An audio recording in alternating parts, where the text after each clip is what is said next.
Hi student, very good morning. कल के lecture में हमने हाइड्रोजन डेरिवेटिव के एमसीक्यूज की बात किया। आज के लेक्चर में हम उसी हाइड्रोजन डेरिवेटिव के 1 मार्क एंड 2 मार्क के क्वेश्चन की बात करने वाले हैं। उम्मीद कर रहा हूं आप लोग प्रिंट आउट ले लिए होंगे। अगर नहीं लिए होंगे तो कोई ना कोई व्यवस्था बना लिए होंगे क्वेश्चंस को देखने के लिए। चलिए शुरुआत करते हैं स्टूडेंट। जो 1 मार्क का पहला क्वेश्चन है उसमें हमें IUPAC लिखना है। कंपाउंड को जरा ड्रॉ कर लेते हैं। कुछ इस तरह दिया हुआ है स्टूडेंट, Br। चलिए इसको समझने के लिए दूसरा डायग्राम ड्रॉ कर लेते हैं। ये दूसरा स्ट्रक्चर है हमारा CH2Br। बस ये CH2 ही समझना था। अब इसको देख के बताओ ये ओपन चैन है या क्लोज चैन है। कमेंट करके बताना this is open chain compound या क्लोज चैन कंपाउंड। मुझे चेक करना है कितने लोग ऑर्गेनिक केमिस्ट्री अच्छे से पढ़े हैं। ओके, IUPAC देखते हैं। देखो स्टूडेंट, Br का IUPAC हमने पढ़ा है ब्रोमो, Cl का क्लोरो। ये क्या है CH2 क्या करेंगे यहां पर, CH2 को हम चैन काउंट करेंगे तो एक कार्बन का जो चैन होगा। अब यहां पर हाइड्रोजन मत देखो, एक कार्बन की चैन है सिंगल बॉन्ड से मीथा और उसमें एन ऐड करेंगे, क्या नाम हो जाएगा लास्ट में, तो हमें मीथेन लिखना है क्योंकि कार्बन की चैन कितने की है, एक ही कार्बन की चैन है, इसीलिए मीथेन होगा।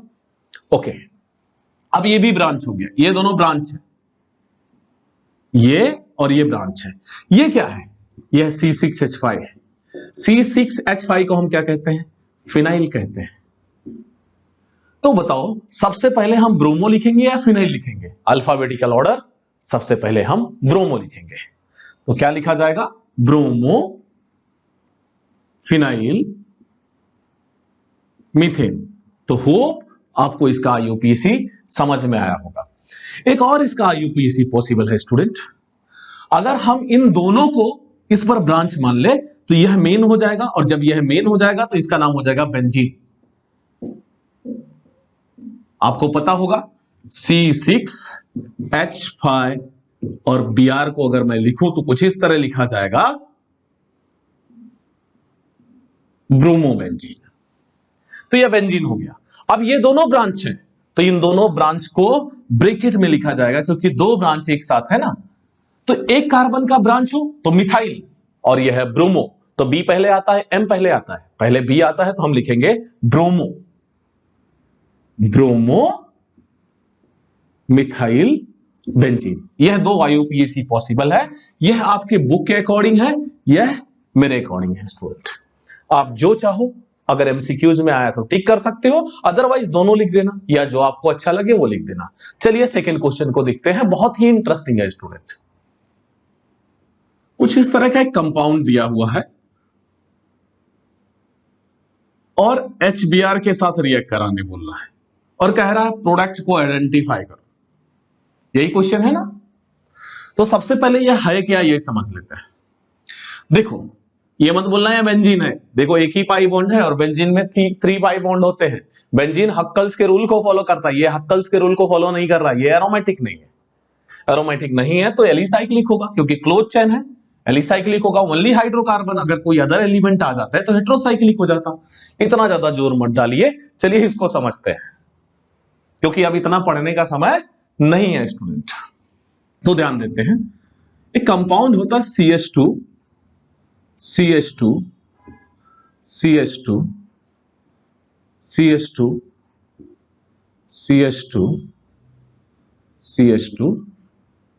ओके, काउंट कर लो 1 2 3 4 5 6। 6 कार्बन को हेक्सा कहते हैं। क्या कहते हैं, हेक्सा।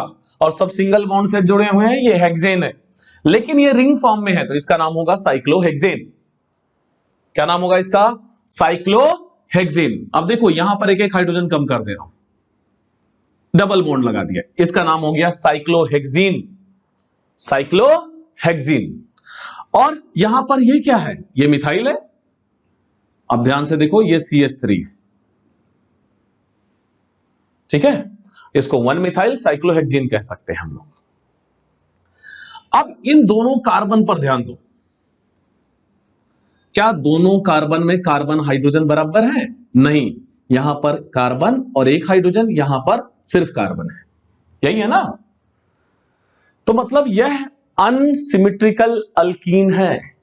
क्या है? Unsymmetrical alkyne. और हमने पढ़ा है जब किसी अनसिमेट्रिकल अल्कीन को HBr के साथ रिएक्ट कराते हैं वो कौन सा रूल दिखाता है? मार्कोनिकॉव रूल दिखाता है। तो यह HBr में H और Br के बीच में कोवेलेंट बॉन्ड है, H पॉजिटिव Br नेगेटिव, और यह नेगेटिव पार्ट डबल बॉन्ड के बिटवीन उस कार्बन पर जाता है जिसके पास लेस नंबर ऑफ हाइड्रोजन हो। तो किसके पास लेस नंबर ऑफ हाइड्रोजन है? इसके पास या इसके पास? इसके पास है तो वहां Br जाएगा, तो कुछ इस तरह बनेगा, ये मिथाइल हो गया, उसके साथ हमारा Br चलेगा। चाहो तो यहां CH3 लिख सकते हो, यह ब्रैकेट में लिख दे रहा हूं, आपके ऊपर है CH3, और अदरवाइज ये भी CH3 को रिप्रेजेंट कर रहा है। अब देखो ये जो बीच का पाई बॉन्ड था, ये बॉन्ड सिग्मा बॉन्ड है, दूसरा बॉन्ड पाई बॉन्ड है। उम्मीद करता हूं सिग्मा बॉन्ड और पाई बॉन्ड समझते होंगे। Body to body overlapping of orbital की वजह से कौन सा बॉन्ड बनता है? Sigma bond. और हेड टू हेड ओवरलैपिंग की वजह से जो बॉन्ड बनता है उसे हम पाई बॉन्ड कहते हैं। और पाई बॉन्ड जो होता है वीकर होता है, और ऐसे कंपाउंड जिनके अंदर पाई बॉन्ड होते हैं वो एडिशन रिएक्शन दिखाते हैं, ना कि सब्स्टिट्यूशन रिएक्शन। आगे ऐसे क्वेश्चंस हैं मैं डिस्कस करने वाला हूं, ऐसे पाई बॉन्ड वाले कंपाउंड एडिशन के बजाय सब्स्टिट्यूशन दिखा रहे हैं, तो रीजन पूछ रहा है। अब ये H कहां जाएगा? ये पॉजिटिव पार्ट कहां जाएगा? जब बॉन्ड ब्रेक होगा स्टूडेंट, तो यहां देखो बॉन्ड ब्रेक होगा, और डबल बॉन्ड ब्रेक होता है तो वहां इंडक्टिव इफेक्ट देखने को मिलता है। तो ये वाला पार्ट क्या हो जाएगा? माइनस, और ये वाला पार्ट हो गया, यहां पर H जाएगा। अब बताओ क्या होगा? यह बॉन्ड ब्रेक हो जाएगा तो साइक्लोहेक्सेन से वो साइक्लोहेक्सेन में कन्वर्ट हो जाएगा।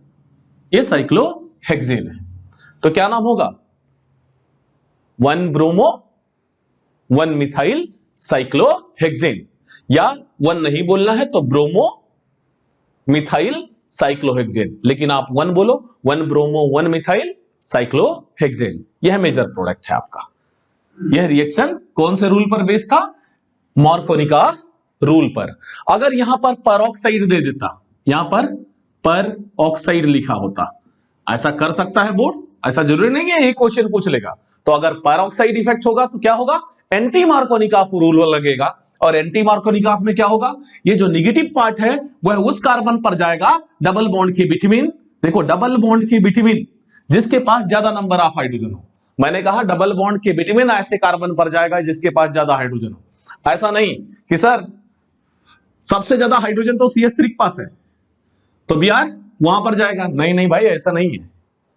अगर आपको ऐसी दिक्कत होती है तो मेरा वीडियो अपलोडेड है, आप देख सकते हो, वहां पर मैंने डिटेल में हाइड्रोजन डेरिवेटिव को पढ़ाया हुआ है स्टूडेंट, और उस वीडियो का नाम है video number 3, preparation of hydrogen derivative. चलिए आगे बढ़ते हैं थर्ड क्वेश्चन की तरफ। स्टूडेंट थर्ड क्वेश्चन को देखो, उसमें बॉइलिंग पॉइंट की बात किया है। कौन से पॉइंट की? Boiling point. होप उम्मीद कर रहा हूं बॉइलिंग पॉइंट आपको पता होगा। जिस डिग्री टेंपरेचर पर वो लिक्विड से क्या बन जाए? गैस। ये लोअर स्टैंडर्ड में बोलते हैं, ऐसा मत बोलना, सोल्यूशन पढ़े हो ना, सोल्यूशन एंड कोलिगेटिव प्रॉपर्टीज में बॉइलिंग पॉइंट का डेफिनेशन ऐसा नहीं था।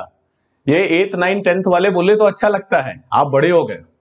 जब एटमॉस्फेरिक प्रेशर वेपर प्रेशर किसके इक्वल हो जाए? एटमॉस्फेरिक प्रेशर के, उसे बॉइलिंग पॉइंट कहते हैं। ठीक है, चलिए अपना वाला ही याद रखो, आगे बढ़ते हैं। कह रहा बॉइलिंग पॉइंट के बारे में बताओ, किसके? हाइड्रोजन डेरिवेटिव के, और उसको अरेंज करने दिया है। तो अरेंज करने से पहले थोड़ा सा समझ लेते हैं। देखो मैंने एक हाइड्रोजन को फिक्स कर लिया, हाइड्रोजन मैं चेंज नहीं कर रहा हूं, CH3 Cl, CH3 CH2 Cl, तीसरा देखो CH3 CH2 Cl, CH2 Cl, propyl chloride या 1 क्लोरोप्रोपेन लेते हैं। देखो मैंने हाइड्रोजन को फिक्स कर दिया स्टूडेंट, हाइड्रोजन तीनों में क्लोरीन ही है, सिर्फ क्या इंक्रीज कर रहा हूं? कार्बन की चेन। और जैसे जैसे कार्बन की चेन इंक्रीज करते हैं मॉलिक्यूलर वेट बढ़ेगा। अरे भाई कार्बन बढ़ रहे हैं तो कार्बन के क्या एटॉमिक मास बढ़ रहा है ना, तो कार्बन का एटॉमिक मास बढ़ेगा, इसकी वजह से मॉलिक्यूलर वेट बढ़ेगा। और जैसे ही जैसे मॉलिक्यूलर वेट बढ़ता जाएगा van der Waals forces strong होते जाएंगे, और स्ट्रांग हो जाएंगे फोर्स ऑफ अट्रैक्शन, तो यार बॉन्ड तोड़ने में मेहनत लगेगी, एनर्जी ज्यादा लगेगी, बॉइलिंग पॉइंट बढ़ जाएगा। अब दूसरा कंडीशन हम लोग देखते हैं, अगर मैं यहां पर CH3Br, CH3Cl, CH3Br, CH3I, इस बार देखो यह कंडीशन नंबर 1 था हमारा और यह कंडीशन नंबर 2 है। इसमें क्या किया, कार्बन फिक्स कर लिया, हाइड्रोजन को चेंज किया। अब बॉइलिंग पॉइंट पर क्या इफेक्ट पड़ेगा, देखो क्लोरीन की साइज, ब्रोमीन की साइज, सॉरी स्टूडेंट यहां पर आयोडीन रहेगा, आयोडीन की साइज, किसकी एटॉमिक साइज बड़ी होगी? उम्मीद कर रहा हूं समझ में आ गया होगा। एटॉमिक साइज किस पर डिपेंड करता है? एटॉमिक रेडियस पर, 10th ग्रेड में पढ़ा था। एटॉमिक रेडियस किस पर डिपेंड करता है? कितने ऑर्बिटल हैं, क्योंकि सेंटर से लेकर आउटर मोस्ट सेल तक के डिस्टेंस को ही हम कहते हैं एटॉमिक रेडियस। जितना ज्यादा शेल होगा उतना ज्यादा एटॉमिक रेडियस होगा, ऐसा हमने पढ़ा था। और जितना ज्यादा एटॉमिक रेडियस होगा वैसी साइज होगी। और डाउनवर्ड द ग्रुप जाते हैं तो एटॉमिक रेडियस बढ़ता है, D block, F block and P block, यही है ना। डाउनवर्ड द ग्रुप जाने पर एटॉमिक रेडियस इंक्रीज होता है, एटॉमिक साइज बढ़ती है। तो सबसे बड़ी साइज आयोडीन की, उससे छोटी ब्रोमीन की, सबसे छोटी यहां पर सबसे छोटी क्लोरीन की, सबसे छोटी साइज हाइड्रोजन में फ्लोरीन की होती है, लेकिन यहां फ्लोरीन मैंने लिखा नहीं।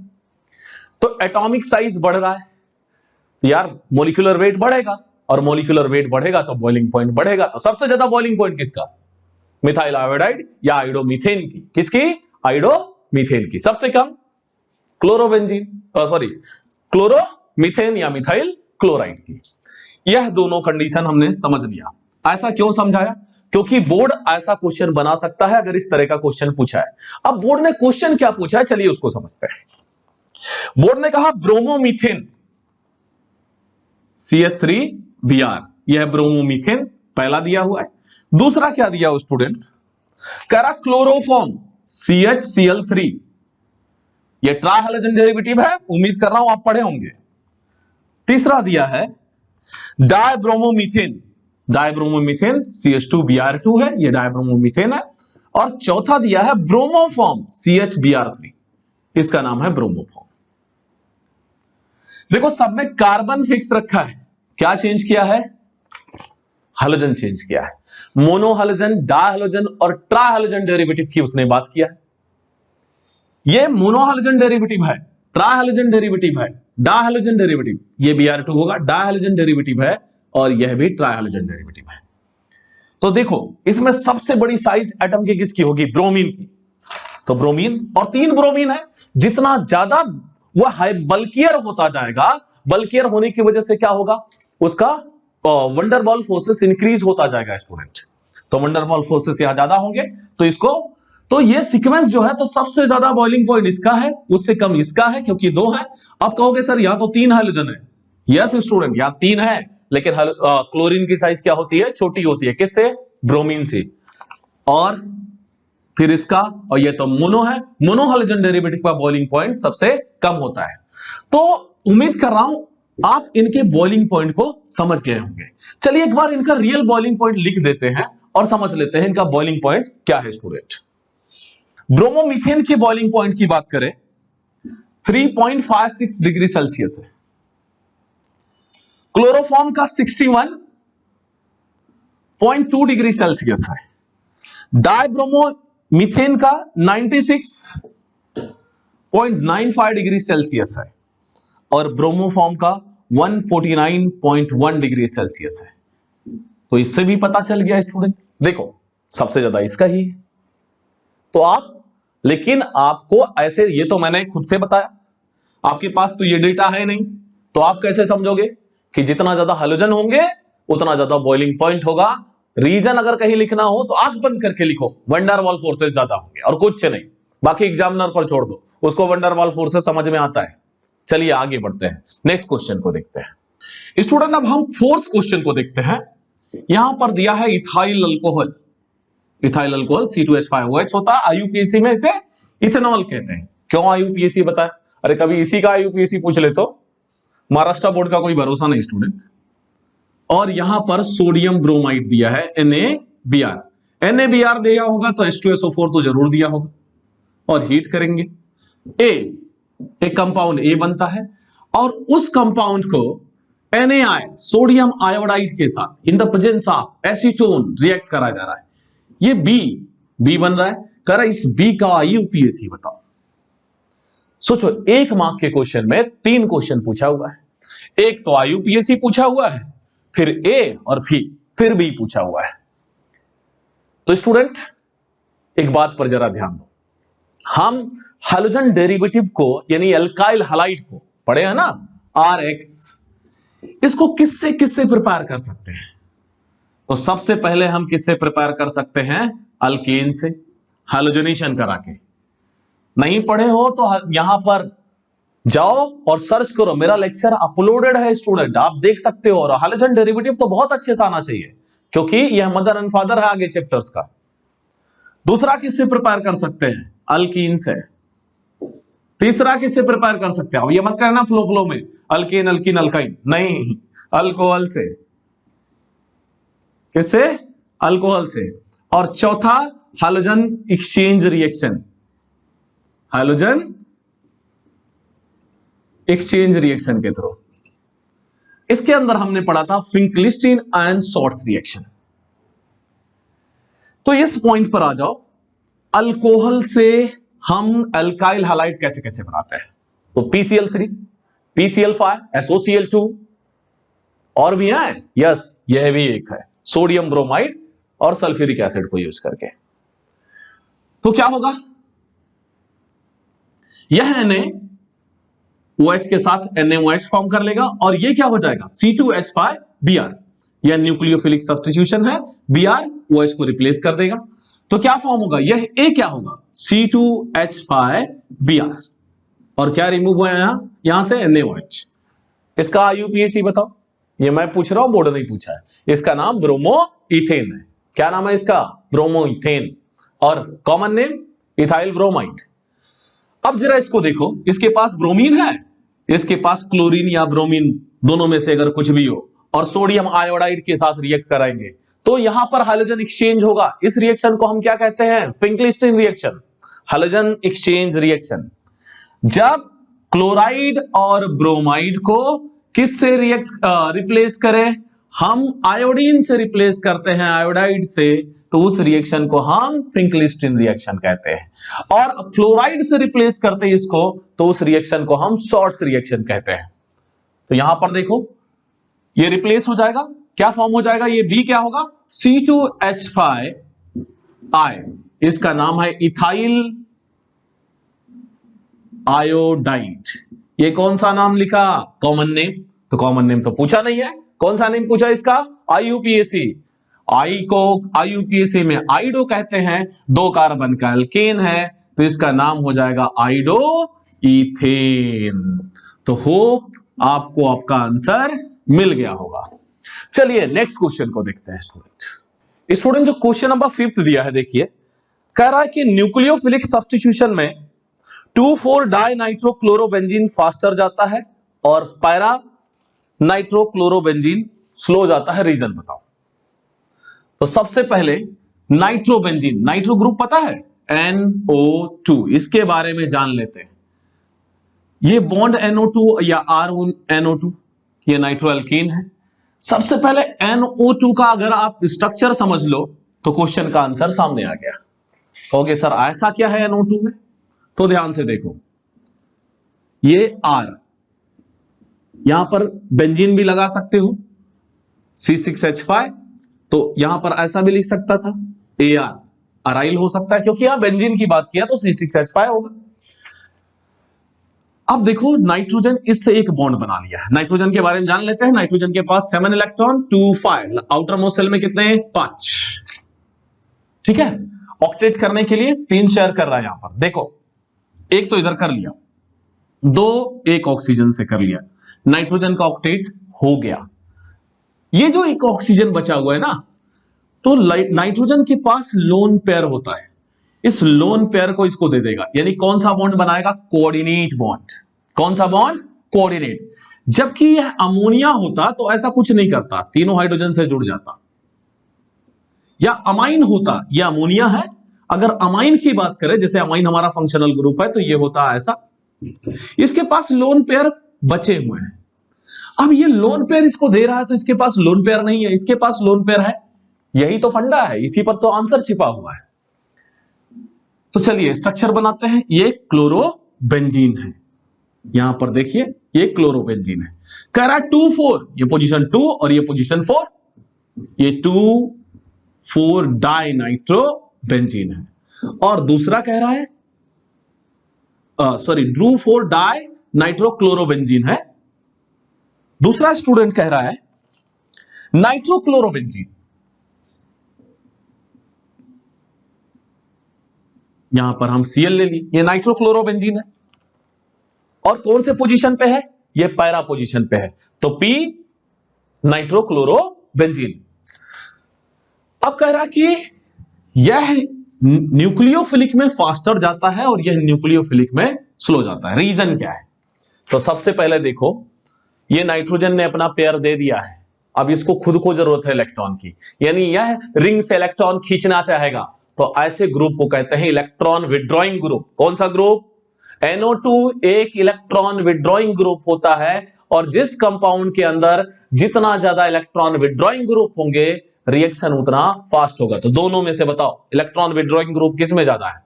ये तो इजिली या फास्टली कौन जाएगा? ये वाला। इसका नाम क्या है? 2,4 डाइनाइट्रोक्लोरोबेंजीन। तो होप आपको इलेक्ट्रॉन विड्रॉइंग ग्रुप समझ में आया होगा, लेकिन NH2 इलेक्ट्रॉन विड्रॉइंग ग्रुप नहीं है। इसको कमेंट करके बताओ ये कौन सा ग्रुप है। चलिए नेक्स्ट क्वेश्चन को देखते हैं। कह रहा है कि name the reagent used to convert alkyl halide to ester. Alkyl halide को क्या बनाना है? एस्टर बनाना है। तो चलिए समझते हैं स्टूडेंट। 6 क्वेश्चन है हमारा। जब कभी हम एल्काइल हैलाइड को सिल्वर एसीटेट के साथ AgO एसीटेट है हमारा, CH3 लिख सकते हैं, यह पूरा मिला के कहलाएगा एसीटेट, जिसको हम ऐसा भी लिख सकते थे AgCOOCH3, यह एसीटेट है। सिल्वर एसीटेट के साथ रिएक्ट कराते हैं तो यह क्या फॉर्म हो जाएगा? AgX, R वहां जुड़ जाएगा, तो ROCOCH3 प्लस AgX, इसी कंपाउंड का नाम क्या है? एस्टर है। जरा एक रिएक्शन करके समझते हैं। सपोज दैट हमने इथाइल क्लोराइड लिया, R के पोजीशन पर C2H5Cl लिया ना, इथाइल क्लोराइड, AgOCOCH3, इसको कैसा लिख सकते थे? AgCOOCH3, सिल्वर एसीटेट है, और इसको हीट करेंगे, क्या होगा स्टूडेंट? AgCl। अब बताओ इस पोजीशन पर, Ag के पोजीशन पर क्या आ जाएगा? C2H5, तो यह कंपाउंड क्या बनेगा? C2H5COOCH3, इसका नाम इथाइल और इस पूरे का नाम एसीटेट, इसका नाम हो जाएगा इथाइल एसीटेट, और यह एक एस्टर है। तो कौन सा रिएजेंट यूज किया? सिल्वर एसीटेट यूज किया। स्टूडेंट जो क्वेश्चन नंबर 7 है, डीहाइड्रोहाइलोजेनेशन के बारे में पूछा है। हम इसको पता है, डीहाइड्रोहाइलोजेनेशन को एलिमिनेशन भी कहते हैं, और 2 रूल अप्लाई होता है, सिडजैक और हॉफमैन। कौन सा? सिडजैक और हॉफमैन का। एक मोस्ट सब्स्टिट्यूटेड अल्कीन बनता है, एक में लीस्ट सब्स्टिट्यूटेड अल्कीन बनता है स्टूडेंट। तो उसको हम जब 3 और 4 मार्क के क्वेश्चन को डिस्कस करेंगे तो उसमें स्टूडेंट दिया हुआ है और डिटेल में डिस्कस करेंगे। अभी मैं सिर्फ आपको एक ट्रिक बता देता हूं, उसके थ्रू समझ लीजिए। जब कभी भी, सबसे ज्यादा जानते हो, डीहाइड्रोहाइलोजेनेशन में 3 डिग्री आता है, फिर 2 डिग्री, फिर 1 डिग्री। क्योंकि जो 1 डिग्री है ना, यह डीहाइड्रोहाइलोजेनेशन के बजाय सब्स्टिट्यूशन में चले जाता है। किस में चले जाता है? सब्स्टिट्यूशन में। तो यहां पर दिया है CH3, CH2, CH2, Cl। पहचानो ये 1 डिग्री है, 2 डिग्री है। कल मैंने जुगाड़ बताया था, हाइड्रोजन जिस कार्बन से जुड़ा है 2 हाइड्रोजन है। हाँ, ये जुगाड़ वाला एल्काइल ग्रुप मत देखना, हाइड्रोजन देखो तो कितने हाइड्रोजन है? 2, ये 1 डिग्री है। यानी ये तो भाई डीहाइड्रोहाइलोजेनेशन के बजाय सब्स्टिट्यूशन में भी जा सकता है। यानी इसका डीहाइड्रोहाइलोजेनेशन की जो रिएक्टिव ऑर्डर होगी वो थोड़ा लीस्ट होगी। आगे देखते हैं। CH3 CH Cl CH3 कुछ इस तरह दिया है, CH3 CH Cl CH3, यहां बगल के बजाय ऊपर बॉन्ड लगा दिया। देखो एक ही हाइड्रोजन है, हाँ ये तो 2 डिग्री है सर, ये क्या था 1 डिग्री था। ऑर्डर देखो, ये ऑर्डर है काहे का, डिहाइड्रोहैलोजनेशन का। तीसरा देखो CH3 C CH3 CH3, कल मैंने बताया था एक भी हाइड्रोजन नहीं है यहां पे, टर्शरी है। तो कौन से ऑर्डर में पूछा है, write the correct order of increasing ease of dehydrohalogenation, लिख सकते ना सबसे आसानी से, 3 फिर 2 फिर 1, तो ऑर्डर भी ये आपका पहला था, दूसरा था, तीसरा था। ओके आगे बढ़ते हैं 2 मार्क के क्वेश्चंस को। तो स्टूडेंट 2 मार्क के क्वेश्चंस को अब हम डिस्कस करते हैं। तो क्वेश्चन दिया एराइल हालाइड ARX, और फिर कह रहा एल्काइल हालाइड RX। अब क्वेश्चन समझते हैं क्या कह रहा है। कह रहा aryl halide are less reactive than alkyl halide, ये जो है यह लेस रिएक्टिव है और ये मोर रिएक्टिव है। अब कहां पे लेस और मोर रिएक्टिव है, आगे कह रहा है न्यूक्लियोफिलिक सब्स्टिट्यूशन में। कहां पे, न्यूक्लियोफिलिक सब्स्टिट्यूशन में यह लेस रिएक्टिव है। तो ध्यान से देखो अराइल कब होता है, अराइल के बारे में हमें पता है, यह एक एरोमेटिक कंपाउंड है, इसका नाम बेंजीन है। ध्यान रखिए बहुत अच्छे समझ में आएगा, बेंजीन है। यह भी एक एरोमेटिक कंपाउंड है, इसका नाम नेफ्थलीन है। ऐसे एंथ्रासीन भी होता है, वो भी एरोमेटिक कंपाउंड होता है, जो हक्कल्स के रूल को फॉलो करे 4n+2 पाई इलेक्ट्रॉन वाले, उसे हम एरोमेटिक कंपाउंड कहते हैं। जब किसी एरोमेटिक कंपाउंड से एक हाइड्रोजन निकाल देते हैं -1H, तो जो बनता है उसे हम क्या कहते हैं, अराइल या अरीन्स कहा जाता है। क्या कहा जाता है, अरीन्स। अब जो भी आप यहां से हाइड्रोजन निकाल दिए, C6H6 था, C6H5, अब किसी से सब्स्टिट्यूट किया, मान लो हाइड्रोजन से किया, तो इसका नाम हेलोअरीन्स है और इसका खुद का नाम हेलोबेंजीन है। खुद का पर्सनल नाम भी होगा, एक फैमिली होगी और पर्सनल नाम होगा, तो इसका नाम हेलोबेंजीन है क्योंकि ये बेंजीन था। अब बताओ यहां पाई बॉन्ड है, यस, यह पाई बॉन्ड डीलोकलाइज्ड होते हैं, यानी अपने पोजीशन को चेंज करते रहते हैं। ऐसा क्यों करते हैं, स्टेबिलिटी के लिए। जैसे आप 4 यूट्यूब चैनल को चेक करते रहते हो, कौन सा टीचर अच्छा पढ़ाता है, आप भी तो डीलोकलाइज हो रहे हैं, एक चैनल पर टिके हुए नहीं। ऐसे ये भी क्या करता है, डीलोकलाइज होता है। क्या के लिए, स्टेबिलिटी फील करने के लिए। तो वहां पर रेजोनेंस देखने को मिलता है, और ड्यू टू रेजोनेंस या हाइड्रोजन और कार्बन के बीच का जो बॉन्ड है ना, रेजोनेंस की वजह से शॉर्टर हो जाता है, बॉन्ड छोटा हो जाता है। पहले बॉन्ड ऐसा था, अभी छोटा हो गया। अब बताओ कार्बन और हाइड्रोजन नजदीक आ गए, ऐसे कंडीशन में कार्बन हाइड्रोजन दूर दूर थे, नजदीक आ गए तो फोर्स ऑफ अट्रैक्शन क्या होगा, बढ़ जाएगा। जितना ज्यादा आप नजदीक रहोगे उतना ज्यादा फोर्स ऑफ अट्रैक्शन होता है। तो आप बताओ फोर्स ऑफ अट्रैक्शन यहां पर कार्बन और हाइड्रोजन के बीच में ज्यादा है और यहां पर कम है, तो जहां कम होगा आप उसको क्या कर सकते हो, तोड़ सकते हो। तो कहां कम है, एल्काइल हालाइड में कम है, तो एल्काइल हालाइड में C और X के बॉन्ड को इजीली तोड़ सकते हैं, तो इसलिए यह जल्दी न्यूक्लियोफिलिक सब्स्टिट्यूशन में जाता है, जबकि एराइल हालाइड उतना जल्दी नहीं जा सकता है। सिर्फ एक ही रीजन याद रखना, उसमें लिखना 2 मार्क का है ना, 2 पॉइंट लिखना, due to resonance CCl bond या CX बॉन्ड बिकम शॉर्टर।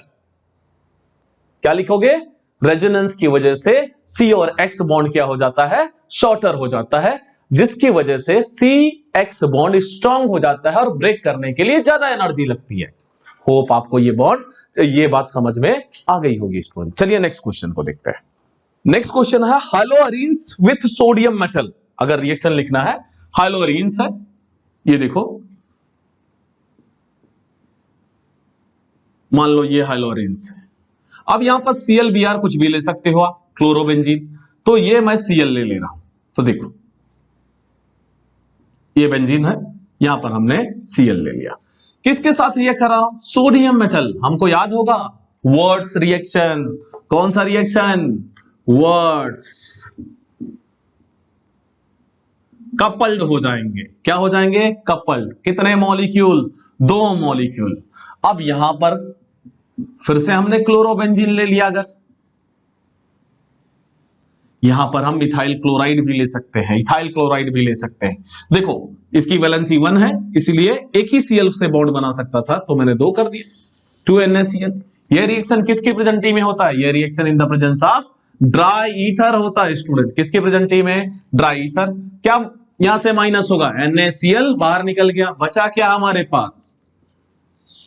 दोनों आपस में जुड़ गए और इस रिएक्शन को वर्ड्स फिटिंग रिएक्शन कहते हैं। इसका नाम है बाइफिनाइल या डाइफिनाइल। एक और रिएक्शन ऐसा कर सकते थे ना, क्लोरोबेंजीन लिए, सोडियम मेटल, और यहां पर हम मिथाइल क्लोराइड ले लें। रिएक्शन किसकी प्रेजेंटी में होगा? ड्राई ईथर की प्रेजेंटी में होगा, 2NaCl। यहां पर जो बनेगा वह क्या होगा? CH3। बेंजीन पर CH3 जुड़ा हो तो उसे हम टोल्यूइन कहते हैं, 2NaCl। यहां भी 2 NaCl निकलेगा, बैलेंस कर लेंगे। तो होप हमको वर्ड्स रिएक्शन पता होगा। एक बार फिर से बोल देता हूं, जब कभी एल्काइल हैलाइड या एराइल हैलाइड सोडियम मेटल के साथ रिएक्ट करते हैं तो हैलोअल्केन्स या हैलो अरीन हायर मेंबर का फॉर्म करते हैं, और इस रिएक्शन को हम वर्ड्स रिएक्शन कहते हैं। नेक्स्ट क्वेश्चन देखो, एक रीजन देना है नेक्स्ट क्वेश्चन में स्टूडेंट। कह रहा एल्काइल हैलाइड मॉडरेटली पोलर है और वाटर भी पोलर है, लेकिन इनसॉल्युबल क्यों होता है? तो एल्काइल हैलाइड की बात करें, कोई भी एल्काइल हैलाइड लिख दो, CH3 CH2 Cl। तो यहां C और Cl बॉन्ड है तो ये पोलर होगा। H2O H OH यह भी एक पोलर मॉलिक्यूल है, डेल्टा पॉजिटिव डेल्टा नेगेटिव। यहां पर क्या होगा? डेल्टा नेगेटिव और डेल्टा पॉजिटिव, यह भी पोलर है। लेकिन जब हम एल्काइल हैलाइड को इस पोलर सॉल्वेंट में हम डिसॉल्व करते हैं तो जो एनर्जी रिलीज होती है ना इनके बॉन्ड को ब्रेक कर सकता है ना इनके बॉन्ड को ब्रेक कर सकता है, इसलिए एल्काइल हैलाइड डिसॉल्व नहीं होते हैं इजिली वाटर में। ठीक है, जो एनर्जी रिलीज होगी वह दोनों में से किसी की भी बॉन्ड को नहीं ब्रेक कर सकती है, क्योंकि यह बॉन्ड स्ट्रांग होते हैं दोनों के। HOH के बीच का भी बॉन्ड स्ट्रांग है। समझ में आया स्टूडेंट? इसलिए इनसॉल्युबल है। अगर देखोगे तो हाइड्रोजन बॉन्डिंग का भी कॉन्सेप्ट है यहां पर कि इनमें हाइड्रोजन बॉन्डिंग होता है, क्योंकि ये मोर इलेक्ट्रोनेगेटिव है यहां भी, लेकिन इतना डिटेल में नहीं जाना है क्योंकि आपका 2 मार्क का क्वेश्चन है। नेक्स्ट जो 4th क्वेश्चन है यार, बहुत बार पूछा गया है स्टूडेंट, यही नहीं सेम पूछा गया है, लास्ट ईयर के पेपर में ग्लूकोज को लेके पूछा था। अब समझते हैं क्या है।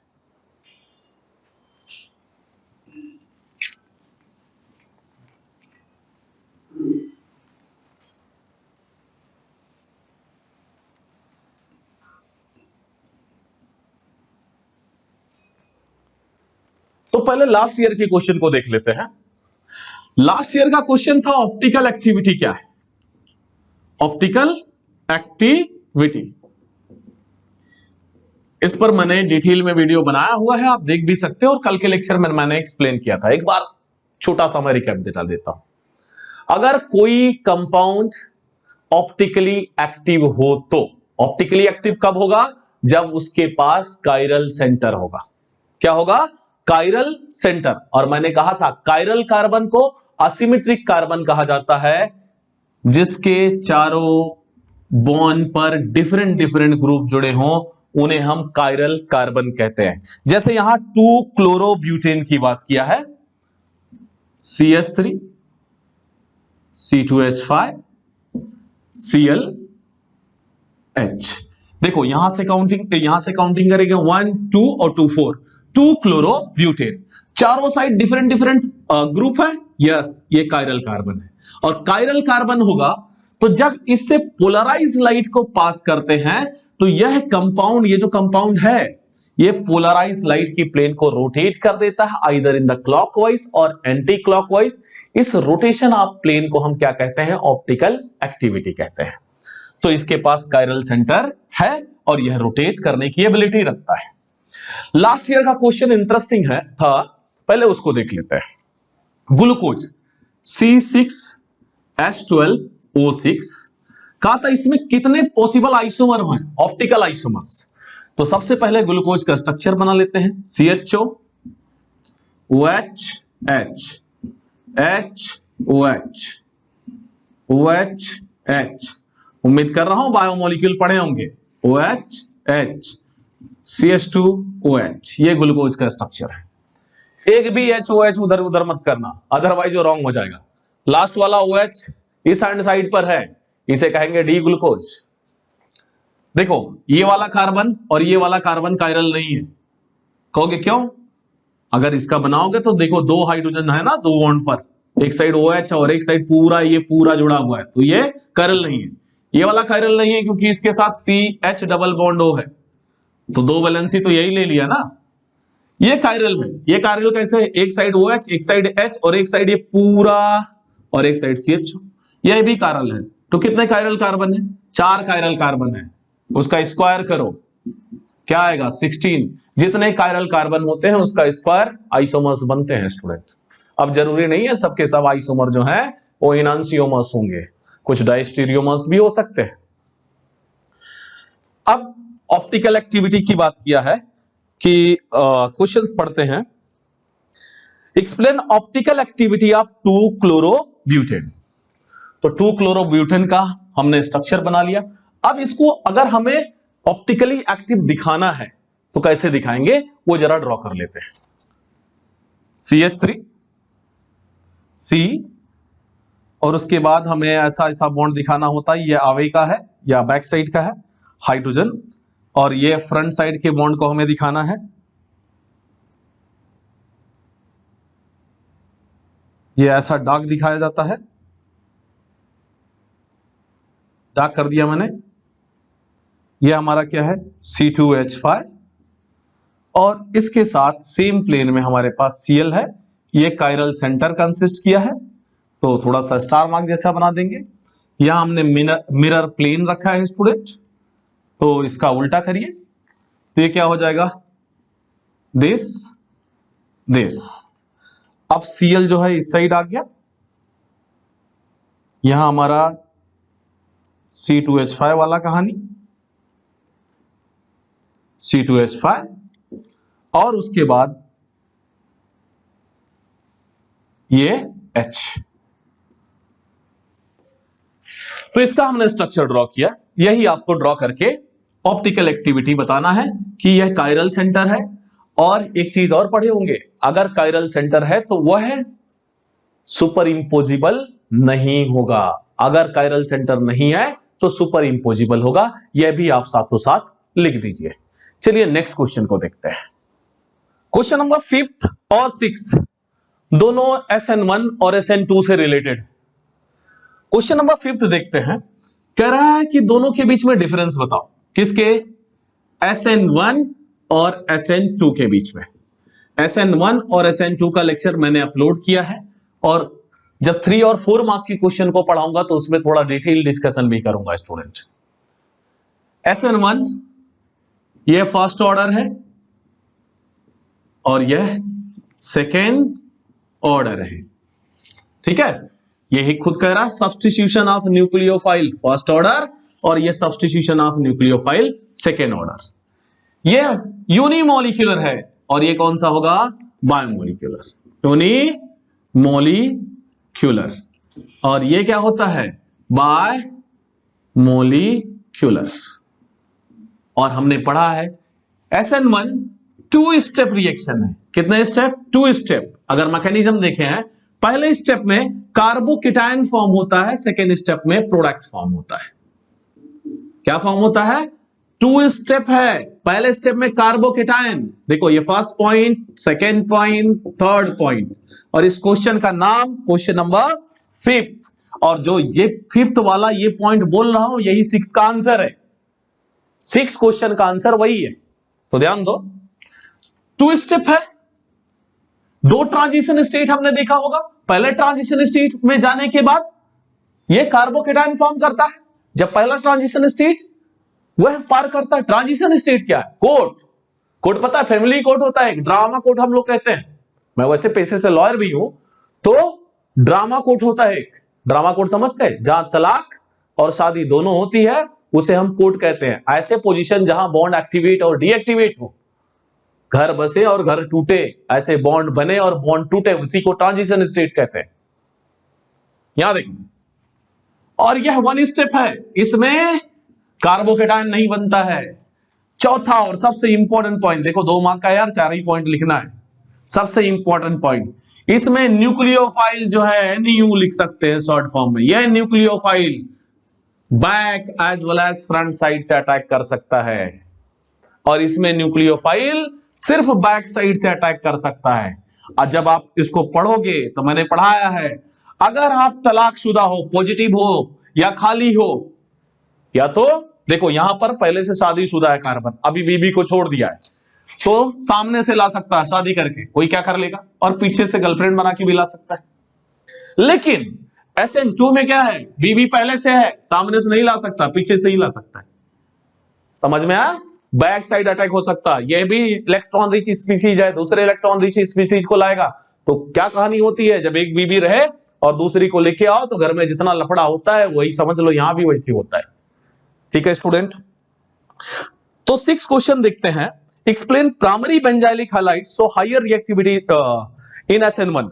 बेंजाइलिक हैलाइड और फिर कह रहा primary alkyl halide. Benzylic halide क्या होते हैं, मैंने पहले ही क्वेश्चन में आपको जब IUPAC पढ़ाया था तभी बताया था। देखो ये बेंजाइलिक हैलाइड है, अब ये नहीं सर यहां ही बियर लगा दो तो यार ब्रोमोबेंजीन। बेंजाइलिक हैलाइड CH2X, यह बेंजाइलिक हैलाइड है।